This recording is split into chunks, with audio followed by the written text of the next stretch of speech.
my name is Shamila. And my name is Joram. And this is is our our wedding story. story. Joram, words cannot describe the depth of my love for you, but I'll try. You were my best friend before I even knew it. You have strengthened me in ways I couldn't imagine and inspired me with the sincerity of your soul. I promise to love you, to listen to you and all your rants, to support you, to build with you, and to honor you from this day forward. Shamila, with the air in my lungs, I shall sing my love for you. If it is a silent song, it shall come from the greatest depths of my soul. If it is a loud song, it shall come from the bottom of my lungs. It is a song that shall not end till death do us part. With the flesh on my bones, I shall lift the world to prove my love for you. I shall move mountains to make your paths. I shall cross rivers to find you.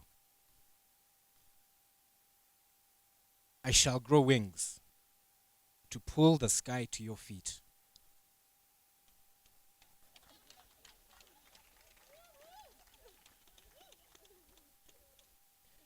I shall not rest till death do us part. With the blood in my veins, I shall water our land. I shall grow the seeds of our descendants.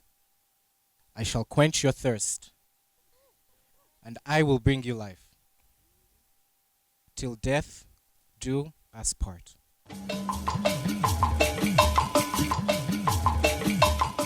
I think, as with all good things, I think it was serendipity. So we had a mutual friend, Nicole, who I knew since P4, and Shamila had known since high school. And you can correct me if I'm wrong, but I think Nicole had told 5 different people that she was going to meet each of them one-on-one for a catch-up, and we all got there, and it was actually a group of 5. And Shamila, and yes, and again, yes, serendipity. Shamila was by chance sitting next to me at the time that we met, and we basically began to speak. And I think 30 seconds into the conversation, I knew that I had found a very special person, it felt like the universe had brought it all to this point.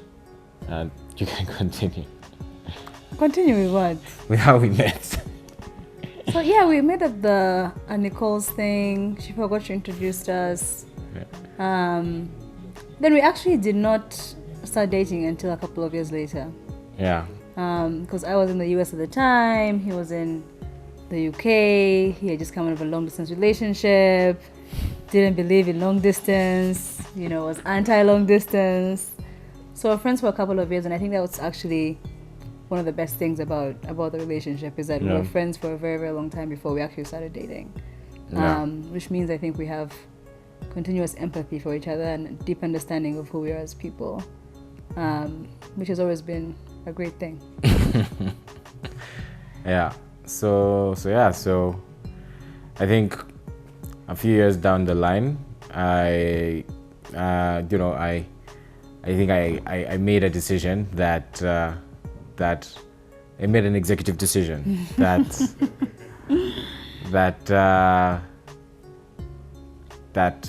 if you found someone special, you have to break down all the barriers that you had in your own mind and all the barriers that the world placed against you. And we started off dating. It was a long distance relationship initially, and at least that was a barrier in my mind.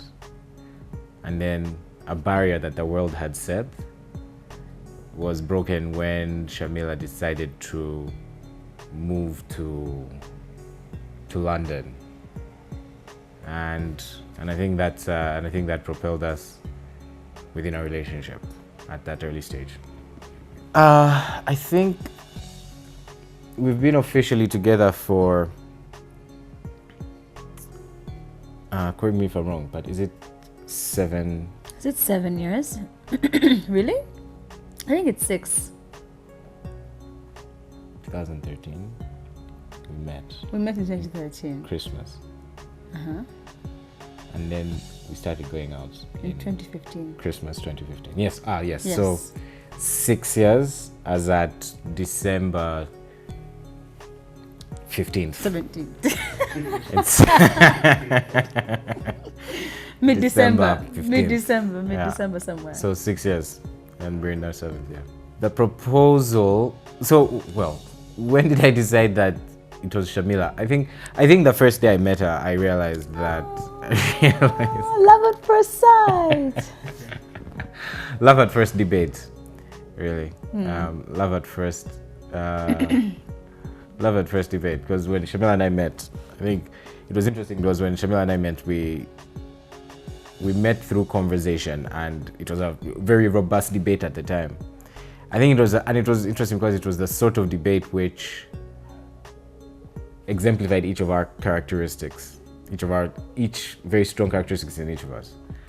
And it's a debate that we still have today, many times around it. And it's interesting because I think we've each evolved around that debate. When I decided it. I made the decision that I made the decision that Shamila was that important the day I met her, and I had to get over the obstacles. And then I could almost say, like, the day I made the other decision, which was to actually start breaking down the obstacles in my mind. Maybe that day was in sometime in early 2015, when I realized a truth that I think everyone has to realize at some point.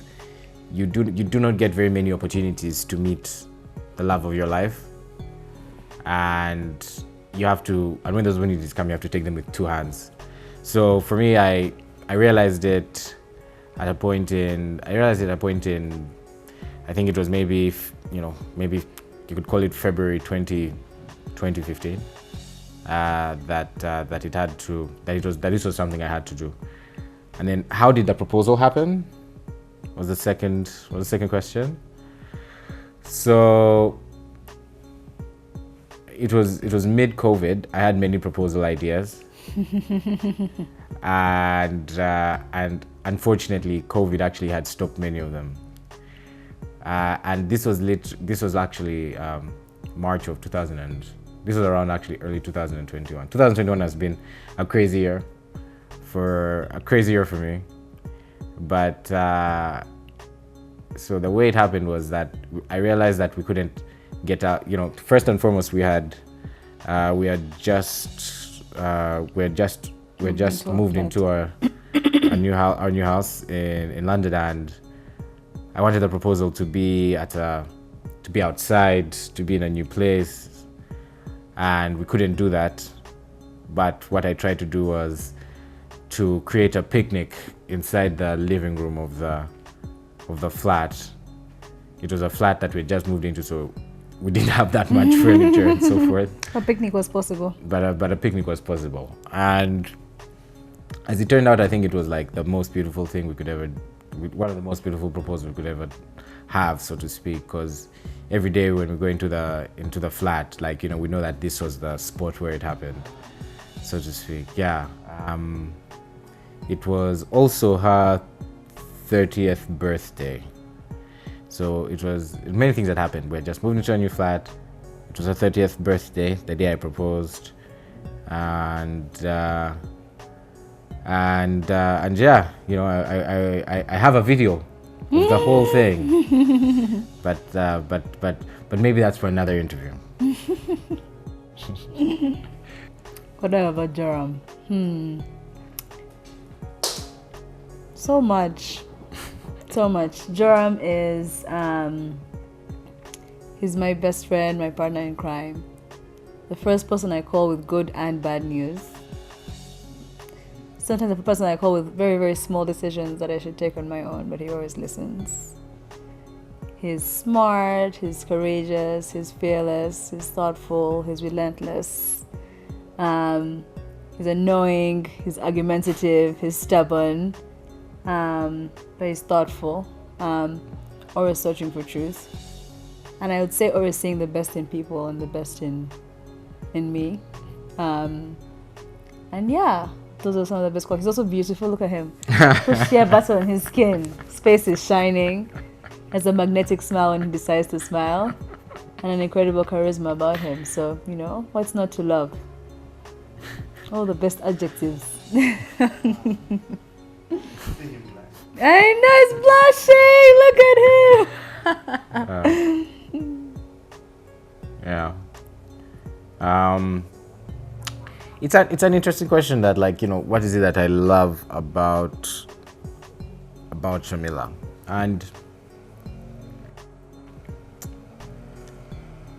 I think to love someone, you must be able to see both the best in them, but also to see those areas that they're still building upon.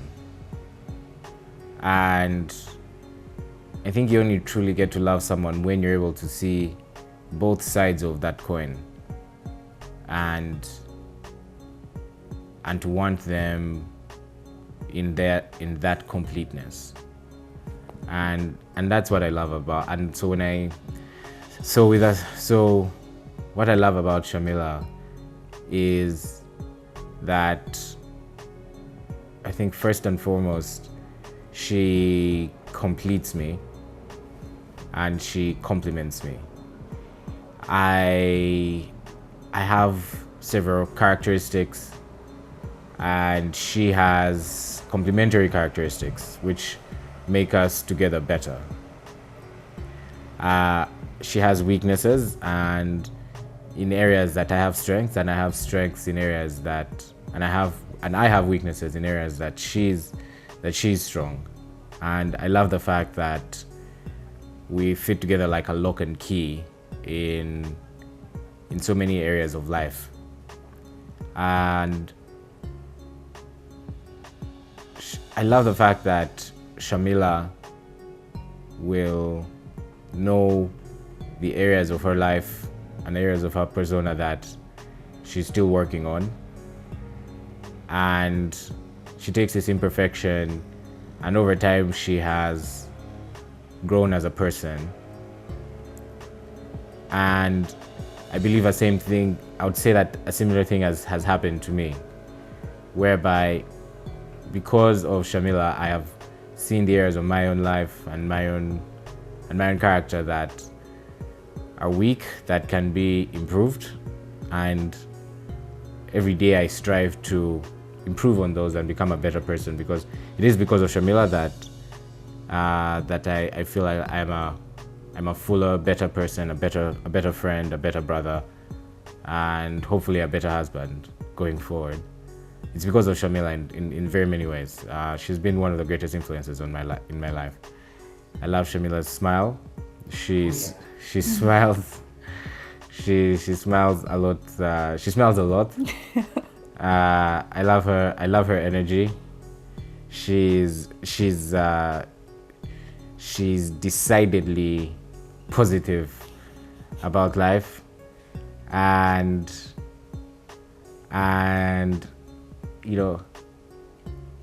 I love the fact that she has strong self-belief, which rubs off on me every day going forward. I love the fact that she's beautiful. She's always the most beautiful girl in the room, which for me is a blessing, and also a reminder that our time is now.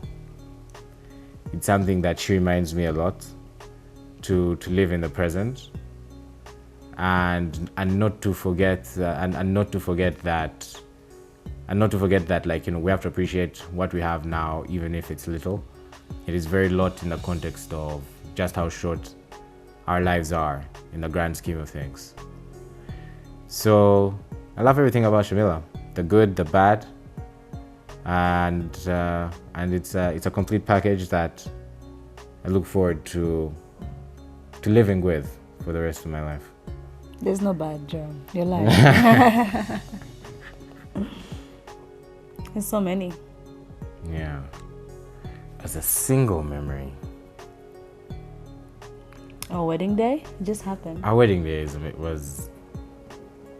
I think from the wedding day, if I could pick like one segment of the wedding day that I think we're always going to cherish, it was being given away by our parents.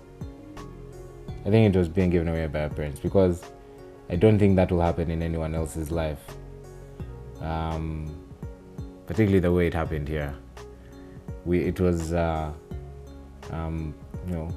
had each of our parents up there with us in front of our friends and family, consecrating this union. For me, it was beautiful, especially because you could see that parents really wanted this, and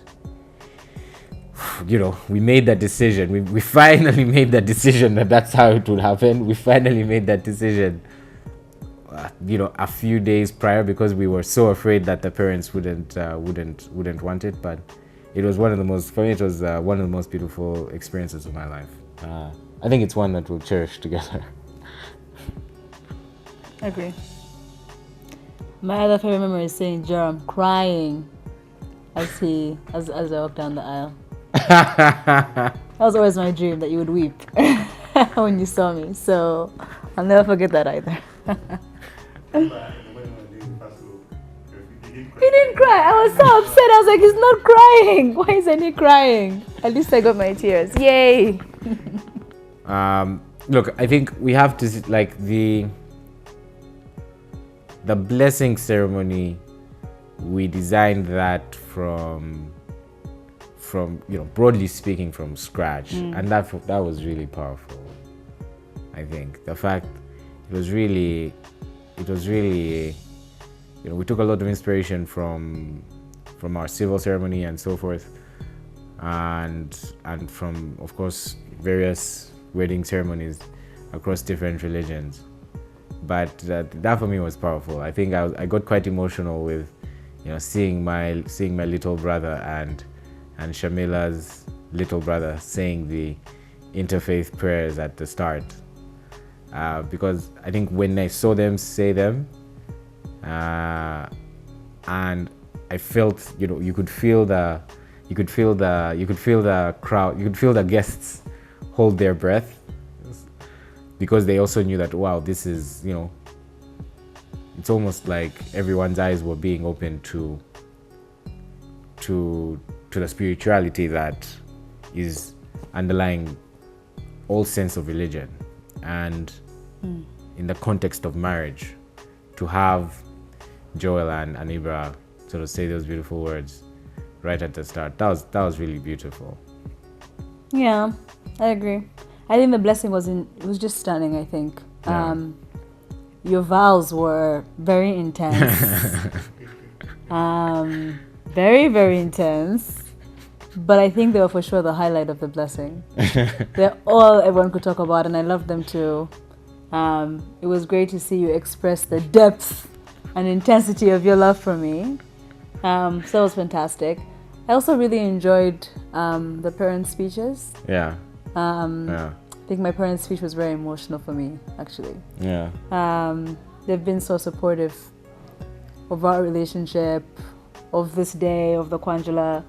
And I think especially to hear my dad recognize our love, and to hear him recognize all the friends and family who had flown to be here with us, it really felt like everyone was on the exact same page about what was happening, and kind of the uniqueness of that moment. Yeah. So our first dance song was Forever by Jackie. Yeah. But we got the remix. We got the remix, but it was fine. It was good. It was good. fine. We were supposed to learn the first dance. Yeah, but Joram said he'd choreograph it, do all the dance moves, do all the spins. But in the end, there's never any time with a wedding. So we let that one go. I think we had a great wedding. yeah. Yeah? It was everything that we dreamed of. Like everything that we imagined it would look like. Mm. Everything we imagined it would feel like is what it delivered on the experience that we expected of it. Yeah.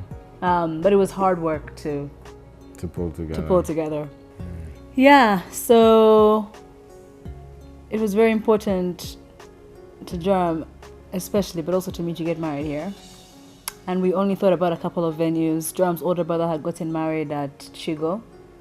And so we're thinking about that, but we also knew this was a beautiful venue.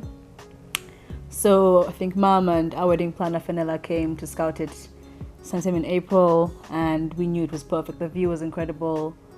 We knew it was exactly what we wanted. And then we worked with Fenella quite a lot, actually, in those early days to kind of set the ground up for what we needed. So she was really, really helpful in terms of like connecting us to the right vendors, providing suggestions for who to work with. And I'll say she had really, really high quality recommendations in general. No one that she recommended to us wasn't fantastic. Everything from the card guy, Martin, to Icon, to everyone in general, she was really, really fantastic and helped us with that vendor management piece quite a lot. The photographer was interesting actually because we originally went with the photographer that his older brother had gone with, and then we had a small silver ceremony in the UK, and worked with like a fantastic photographer, and we're like, oh, is this what wedding photos are supposed to look like? So it raised the bar for us in terms of what we wanted for our look and for our memories. And so then like I went on a hunt to find someone and discovered Jeff Makula on Twitter ranting about brides not having enough time to take photos, ranting about people, also the chairpersons of the wedding committee cutting his time short.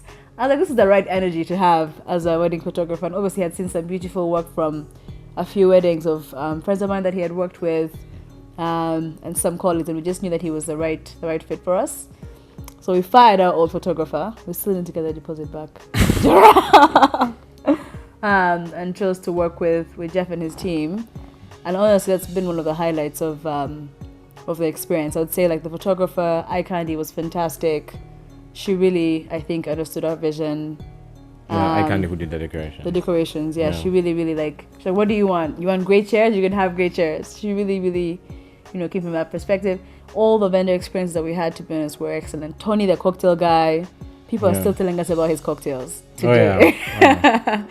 So we didn't drink much of them. We didn't drink anything. We didn't drink anything at all. Yeah. But we at least our guests, got to enjoy it. I think if you're planning a wedding from abroad, definitely recommend having a wedding planner on the ground, and would say try to delegate more. I think Joram and I were very hands-on because we're both very particular. We're both very detail-oriented, and we both had a very particular vision. But I think looking back, perhaps I would delegate a bit more of that, so we could sleep more. In the days leading up to the wedding. Yeah. I second that. I think the experience of planning the wedding is funny because you end up spending maybe 600 hours to plan for 6 hours. To plan for 6 hours on the day. And that's both, I guess on the first part it shows why the wedding is that important, right? It's symbolic of why the wedding is that important, because in those 6 hours on the day you're in front of your family and friends, and you're promising you together as a community, you're celebrating the fact that this community has a connection to its past and is building for its future through this couple who are here today. And I think selecting vendors for me was very important in that manner, because any one of them could have tarnished the experience of those 6 hours. So it was really important. I think Jeff was amazing. I think our from a photography perspective, they're some of the best we've seen.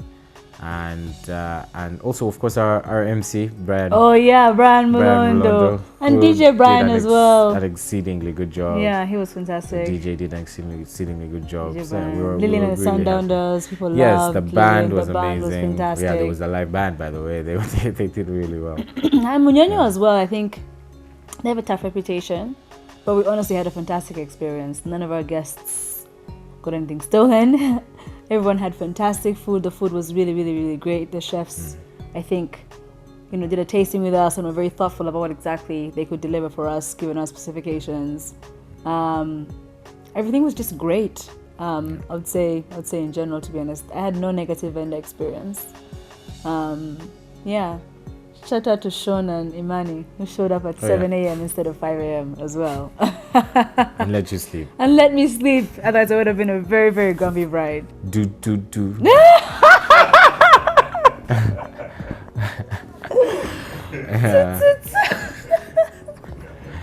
Being called up and put on the spot to sing, yeah. By Joram and Makula. Yeah. Robert, she did really well. She was fantastic, yeah. I think she got everyone excited, and it's actually one of our favorite songs. Yeah. We listen to it like at least once a week. At least once a week on Saturday. Yeah. During brunch together, it's like, yeah. What have we found marriage to be like? I think it's a union of souls, not just of the two people, but of everyone around them, of families, of friends. It's a real togetherness that I think is very profound and difficult to describe until you experience it. I think it's intense because every single action is compounded. The positive is compounded in many ways. The negatives are probably also compounded in many ways. So I think it's a continuous journey of acknowledging the magnitude of a concept of marriage and constantly working towards, maintaining and glorifying its sanctity. Yeah, I think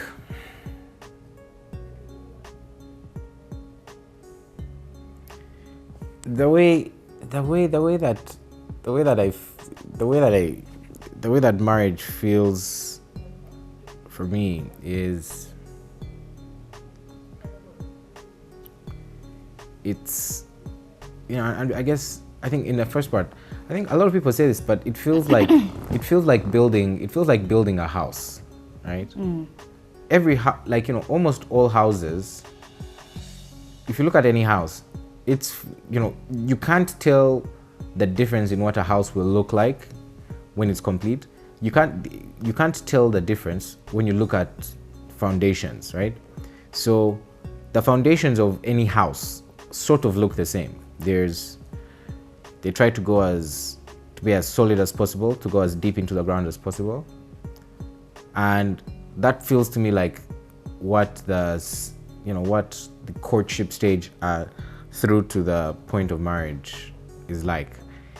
There's very little that's different between very many relationships up to that point, because similar to a house, whether it's going to be a 4-story house or it's going to be a bungalow, the foundation almost always looks the same, right? But that foundation is very necessary. It's very necessary. And for me, getting to the point of marriage, it almost feels like I have built a foundation, and Shamila has built a foundation, and together we've built this foundation. Over the 6 years we've been in a relationship, and now the question is, what's the next stage and how do we build? How do we build going further? We have to now build. We now have to, and every marriage, when you get to that foundation stage, everyone has a plan, has a vision, right? Similar to a house. By the time you finish the foundation, you know what you want the house to look like, how many rooms you want it to have, You may have a plan and a vision for its color and so forth, and now it begins. Now you get into a stage of building on top of those foundations, and then that differences start to be shown, and that's probably the stage. That's probably where we're going to now. You know, deciding exactly what we want our family as husband and wife, and a larger family and the extended family, how exactly we want that to look, right? How many rooms do we want in the house? What's the color of the house going to be, and so forth. And over time, you know, to put a roof over the house. For me, that symbolizes having the wealth to make sure you always have what you need, that the storms of the world may never weaken the foundations that you've laid. So for me, marriage is building a house. We've built a foundation. At this stage, it looks like every other foundation, but I think Shamila and I have a particular vision for what we want this house of ours to look like, and now we're moving forward to executing that. It's very honestly, it's both exciting and very scary. It's very scary, I think, because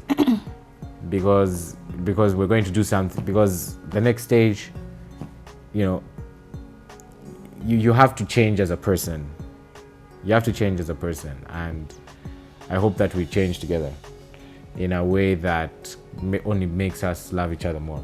Amen. We're really thankful that you've taken the time to basically, you know, join us as we explain to you our story, Shamila and I. Our story has only just begun, and we're excited as we write the next chapters of our lives together, aren't we? We are. We're Yes, we are. excited. We're excited.